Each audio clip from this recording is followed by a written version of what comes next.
First of all, the reason why I get involved in this is when I came to this country like 20 years ago, I was working in a restaurant, and a restaurant closed down. I moved to the construction industry, and I was making like $10 per hour. And find out through a friend who was a union representative, Hugo Carballo. So he was a business manager there with New Local 11, and asking for a help that I need to get a better wage and get health insurance, and asking how can I get a good job with benefits. So I started working as a construction worker in the Dallas airport, and I was working next to workers that didn't have union. They were treated so bad. So I started getting involved on these issues of social justice and economic justice as well. So having said that, in this new campaign with the Catholic Labor Network, I've been assigned to find out about wage theft in the construction industry. And as Clayton mentioned earlier, this is an endemic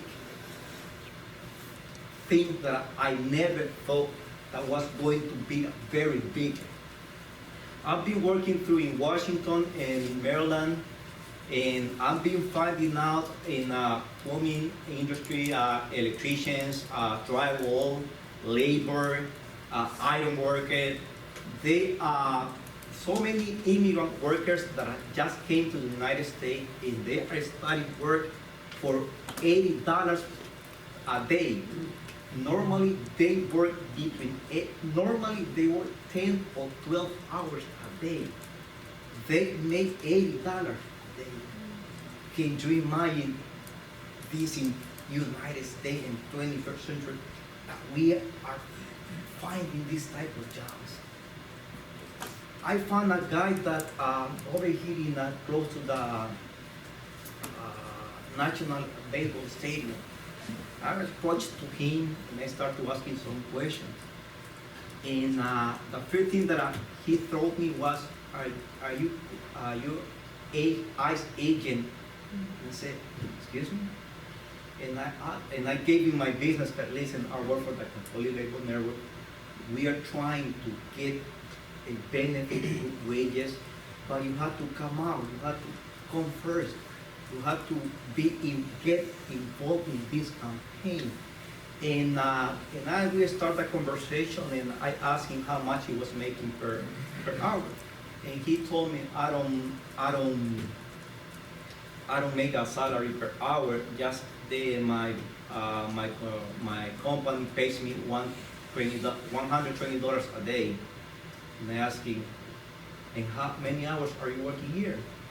I'm working 12 hours, which means $10 per hour. And how many hours do you work a week? Normally 60, 70 hours. And you get paid overtime? No. You get health insurance? No. You get work comp? No. What happens if you get injured in the job? I have to be on my own. Because those labor brokers, they didn't care about workers. They think about profit.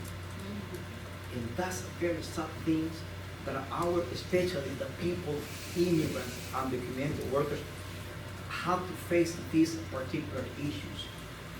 And one of the things that I'm facing is a lack of education of our people.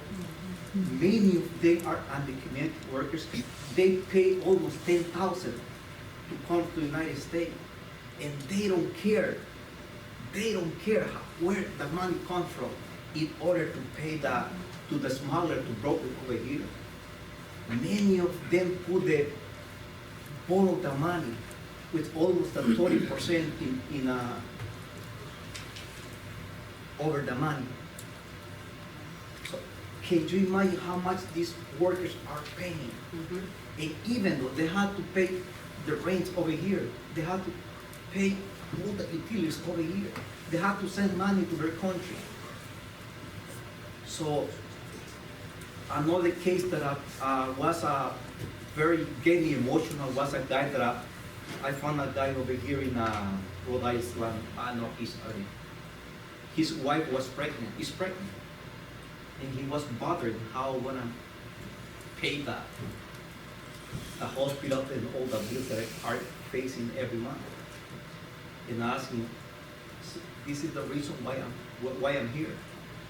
We need to come out trying to get a good job. And my responsibility is to take all the proof, go into the Department of Labor, present these cases, and they can pursue all these labor brokers because they don't care about them. They think of profit. I found there is one plumbing labor broker that he has almost 60 workers working for them. Between $70 a day and $140. If you're a very good plumber, you make $140 a day. They don't make money per hour. They don't they don't get paid overtime. They don't get paid workers' comp in case that they have an accident. These are the things that I've been facing in these jobs that I'm visiting. And it's very frustrating that sometimes the authorities in charge to follow these cases, they don't hire enough, they don't have enough people to check these cases.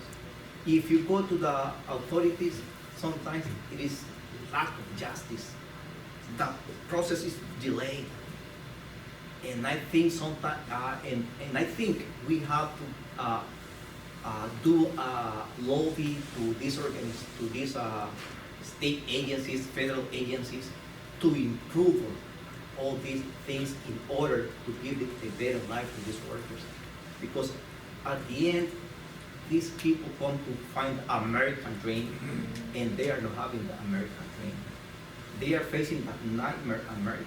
So it is frustrating, and that's why I'm here, and I'm happy that what I'm doing is very tough. It is very tough. It is very difficult. It is very difficult because we need to educate our people on these issues, and they need to.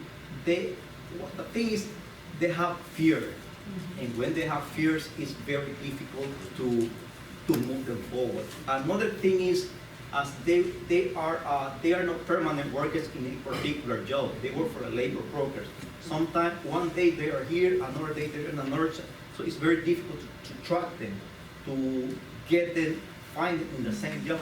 You can. It's very difficult. So we have to create a very personal relationship with them in order to get that information. What's the thing I do? So trying to get much closer than I can with them in order to obtain that information that we need and present these cases to the agencies in charge to bring justice for all of them. Thank you. Thank you.